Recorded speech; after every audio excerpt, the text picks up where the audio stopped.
everyone! Kumusta po kayo? Narito muli ako si CJ Vlogger sa kanyang panibagong mga hugot at ispukin. Marami po salamat sa lahat ng mga nagsusupport sa aking channel. Sa mga hindi po nakasubscribe, please subscribe po sa aking channel and please touch the bell sa another notification po ng mga gagawin ko po mga bagong video. Ngayon guys, simulan na po natin ang ating ispukin po, ang parating hugot ni CJ Vlogger. Eto na guys! Ang title po nito ay Tiwala sa Tamang Hinala. Kumusta ka na? Kamusta ang mga pangakong kinain? Yung tiwala kung ginawa lamang panghimagas mo. Masarap ba? Nabusog ka ba? Napaniwala mo ako sa bandang huli na magiging tayo. Ako naman yung tanga, nagtiwala. Ako naman si tanga, naniwala. At ako naman si tanga, umasa sa iyo. Mukhang masaya ka na sa bago mo. Wait lang, masaya ka nga ba? Bakit ngayon nagpaparamdam ka, hindi ka pa naman multo? Sabi mo noon, ako ang may problema. Ako ang may kulang. At ako yung walang tiwala sa iyo. At ako yung walang tiwala sa sarili ko. At ako yung punong-puno ng insekuridad sa katawan ko.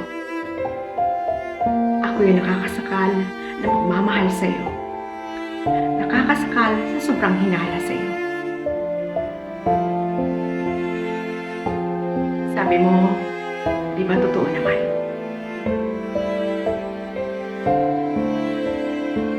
Di naman ako magkakaroon ng tamang hinala kung wala akong nakita at nalaman. Kaya nga ang tamang hinala, di ba? Naalala mo pa ba noon tayo pa? Lahat ng pribado sa aking buhay at pagkatao ko ay alam mo. Halos kontrolin mo ang bawat kilos ko. Pero kapag ako naman ang magsabi sa iyo, ang sagot mo, hindi pwede. Sapagkat di pa tayo mag-asawa kaya wala pa akong karapatan diktahan ang bawat galaw mo. Ang bawat gusto mong gawin. Tinanggap ko dahil sa sobrang pagmamahal ko sa iyo. Inayaan kita na ikaw ang magpatakbo ng buhay ko at umikot sa mundo mo. Lahat ng aking social media, ikaw ang nagpupuntuan. Ngunit bakit kapag ako naman ang magsabi, palagi mong sagot, hindi pwede. Langhiyang buhay yan. Asa ng hustisya. Ngunit kahit ganun, nagtiwala pa rin ako. Lahat ng gusto mo, ibinigay ko. Para maipagpatuloy lamang natin ang ating relasyon. Pinagbigyan kita sa lahat, ngunit lahat yun ay wala lamang sa iyo.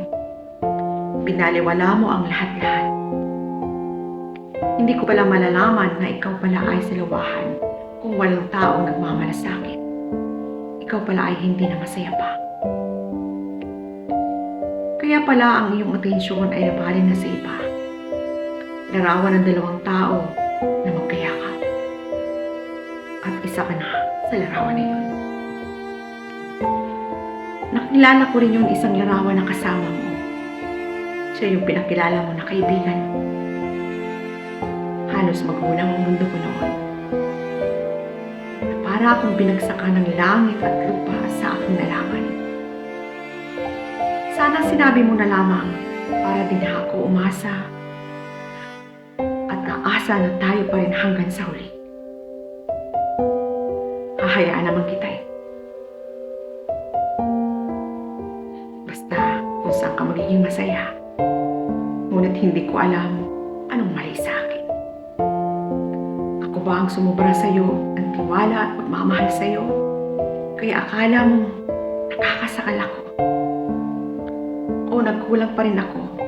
Kaya hinanap ko sa iba ang pagkukulang ko? Maraming tanong sa aking isipan. Siguro nga ganyan talaga ang buhay kapag ito na ang katadhana na masasaktan ka. Di mo ito mapipigilan. Sabi ko na rin sa sarili ko na upang kahit paano makamove on ako. titingnan na lang kita sa paraan na kakilala kita. At sa paraan na minahal kita ng sobra. Ilang araw, hahanapin mo rin ako. Yung dating patay na patay sa'yo. Na nandyan parati sa'yo. Na dating ako na kayang ibigay sa'yo. Na dating akong umiintindi sa'yo. Na dating ako na di kayang ipagpalit ka. Ngunit ang dating ako na wala na ang lahat ng yan nang dahil sa'yo.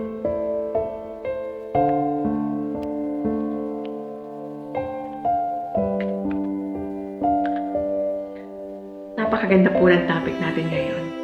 Tiwala at hinala. Ang tiwala po ay napakahalaga sa isang kaibigan, karelasyon, asawa. Dahil po dyan nabubuo ang pagmamahal natin kung wala ho tayong tiwala sa isang tao. Paano kayo magkakaroon ng relasyon kung wala ho kayong tiwala sa isa't isa or wala kang tiwala sa kanya? Iyan po ang nagbubuklod sa isang relasyon. At kapag wala ho ang tiwala, wala ho yan lahat. Away dito, away dun. Hiwalay dito, hiwalay dun. Right? Yan po ang pinaka-importante sa lahat. Ngunit, paano mo masasabing may tiwala ka sa isang tao kung nakikita mo na ang bagay or ang hinala mo sa kanya? Alam niyo po, kahit ibigay niyo po sa isang tao ang lahat-lahat ng pagmamahal, pag-iintindi, pag-uunawa, ngunit kung yung kaparehan niyo po ay talagang magluloko at hinahanap niya pa rin sa iba ang kanyang or hinahanap po pa rin niya sa kaparehan niya o sa iba niya ang pagmamahal or yung hindi nakakasakal na pagmamahal. Sa totoo lang po talaga, mahirap ipaliwanag. Pero para po sa akin ha, masarap yung mahalin na yun. Nandiyan siya parati, iniintindi ka, inuunawa ka, yung lahat ng private mo alam niya. Di ba ba? Ang sarap po kaya yung ganun. But for me lang po ha. Kasi yung pakaramdam ko po na sa ganung sitwasyon ay, mahal ako. Kasi di ba kinokontrol yung bawat gagawin mo at alam niya lahat ng bawat galaw mo. Ito lang po ang ganda, ang sarap ng ganyang pagmamahal. Pero po may mga tao po kasi minsan na hindi sila masaya sa ganyan. Kasi yung nararamdaman ho nila, yung pakaramdam nila na nakakasakal. Hindi pagmamahal daw yun, tinatawag nila. Alam niyo po, nag-search ako sa mga ibang sa ibang mga topic ko about dito sa tiwala. At nagtanong-tanong din po ako sa ibang kakilala ko. Ano nga ba talagang basehan ng tiwala natin sa isang tao? Mostly po sa tiwala po sinasabi nila ay sa isang relasyon. Ang sobra daw kung yung tiwala na ibinibigay mo sa kanya. Minsan doon nagluluko ang isang tao. Sa natanungan ko pong 10 tao na kakilala ko, ang sagot po sa akin, almost 8% po. Yung sobrang pagbibigay mo sa isang tao, doon ang nagiging daan. Kaya minsan mo may nagluloko. Ay pakaramdam mo nila na wala kang tiwaan sa kanya, magpapahalaga. At yun naman kung 2% na yun, yung sobrang pagmamahal na ibinibigay mo sa kanya, sobrang tiwala mo sa kanya, nakakasakal daw po. It means naman po totoo talaga, di ho ba? Yung sobrang pagbibigay mo sa kanya, yung pagtitiwala mo, na kahit gustuhin mo, angkinin mo na lahat para sa kanya. Nakakasakal din po minsan.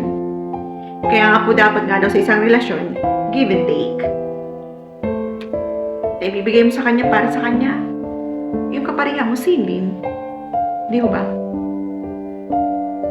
Kasi kadalasan po talaga ngayon na nangyayari yung give and take ang kailangan natin. Kasi, na nga po, marami ako nagluloko. Dahil nga po sa ganun, nakakasakal na relasyon. At saka yung hinala po natin, halos, mostly, totoo naman po talaga, di mo ba? Yung hinala natin para sa kanya, halos. Alam niyo po, gusto lang, ang babae napakalakas na instinct. Kapag ang babae po naghinala, mga boys, makinig kayong lahat. Makinig po kayo. Ikat na po natin ang tiwala dahil talaga po yun ang pinakamahalaga. Pero mga boys, makinig po kayo para sa inyo to. Ang hinala. Kapag ang babae po naghinala sa isang lalaki, mostly, totoo po yan. Kasi po ang isang babae, hindi maghihinala or hindi yan kinakabahan or hindi yan malakas ang instinct kung wala kayong ginagawa. Sige, tanungin ko kayo. Aamin ba kayo? Kapag tinanong namin kayo, sino? Kanino? May bago ba? Aamin ba kayo mga boys? Kapag ang mga babae ay nagtanong na sa inyo, it means hindi siguro. Maybe 5% may aamin. But, kadalasan po sa inyo mga boys, hanggang sa kayo tatago yan. Tama ko ba ako? Hanggang sa kaya nilang itatago nila yan. Pero maawa naman kayo mga boys. Nagmamahal lang naman kami. Yung caring namin at ayaw namin masaktan. Kahit pa sabihin yung fling yun, cheat pa rin po yun. Nag-cheat pa rin po kayo sa kanya. At tandaan niyo po, masakit pa rin sa babae yun. Mag-cheat man, or sinasabi natin yung pastain. At naghahanap nga kayo ng minsan ibang tao naman ang kausap. Pero cheat pa rin yun. Basta sabi ko po sa inyo mga boys, ito po ang tandaan ninyo.